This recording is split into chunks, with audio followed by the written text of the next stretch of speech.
Howdy folks, Doc here with Last Best Tool, and I've got another example of two near identical products. Same product number, one made in America, one made in China. Now these are the ideal 8-inch long nose pliers, and part number on this thing 35038 and 35038. This one says made in USA quality. It's got the flag branding there. This one, it's missing that, and if you flip it over and look right down here, it says that it is made in China. But they look very similar. Now, I did a video where I addressed these two Klein kind of alligator style water pump pliers. They're a little smaller version, and I got them at Lowe's, and they were the same price. Now, I did talk to Klein, well, in specific, Tom Klein Jr., and he said that they were phasing out the USA ones. They tried it, but they couldn't get it. They first started, I guess, with Germany, then they brought it onshore to make themselves, couldn't get it to work. So now I'm going to call it a holding pattern being made in China. But it got me thinking about something, and that is if you want to go into manufacturing, you don't just make this. There's a whole lot behind it. And when I got to tour the Klein factory, one of the things that stood out was the amount of dedication per type of tool.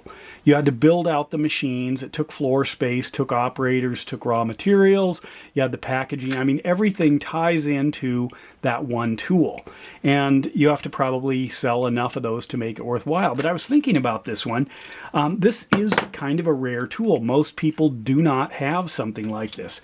First of all, if they had something this size, more than likely it's going to be the elephant in the room, the Knipex Cobra in the 180. If they don't, they might have the Knipex version, the Knipex Alligator. But even that's still in competition with the 250, which is kind of the industry standard Cobra. So you'd have to probably already have this Cobra, and then you'd go to a smaller water pump plier, and you'd have to bypass this one. Now, if you think about it, then it has to be made in America, if that's where we're headed. And America, well, I don't know what we are, 4 or 5% of the world's population. How many Americans buy this tool? And then, yeah, or even how many Americans buy a tool like this? So, I mean, what is the population that would, that you could target with something like this? It's excruciatingly small. Another thing that Tom Klein pointed out was the reason they were the same price is because they dropped the price of the USA made one to the same price as the overseas made one as they were selling out of this stock. That makes sense.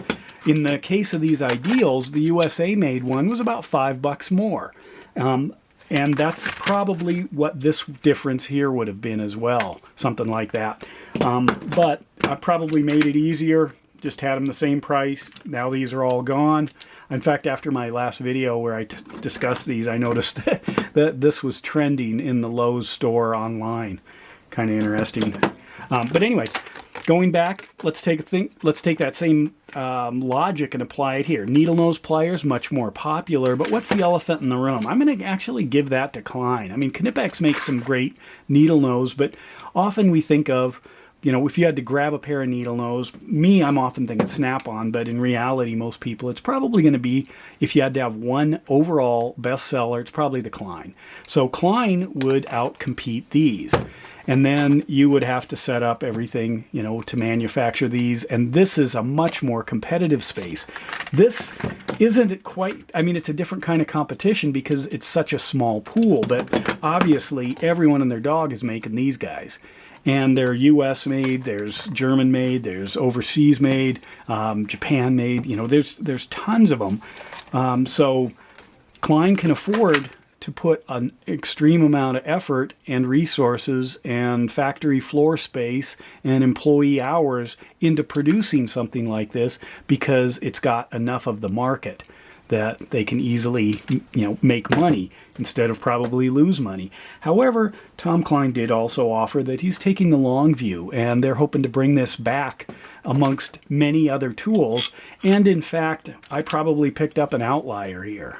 One of alone or very few tools that this happened to. I just happened to notice because, you know, that's kind of what I do when I'm looking at the tools. I'm looking for stories and things to bring forth. And anyway, so here's another one. Let's go ahead and crack these open and see what they're like. This one is branded USA, so we'll crack that. There might even be a different designation on this.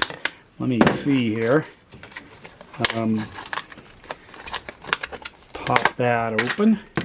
And then this is nice flimsy plastic, so maybe this Warrior cutter does work on this stuff.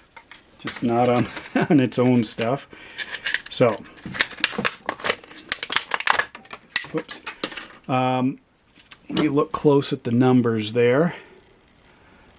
35038BB. Look at that, 35038BA. So I don't know what that actually means, or HH is designation for something.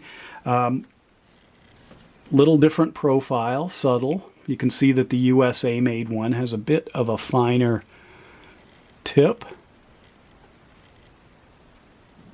Looks like it's closing a little bit better. Let's take a look at those cutting knives. Obviously they haven't cut anything.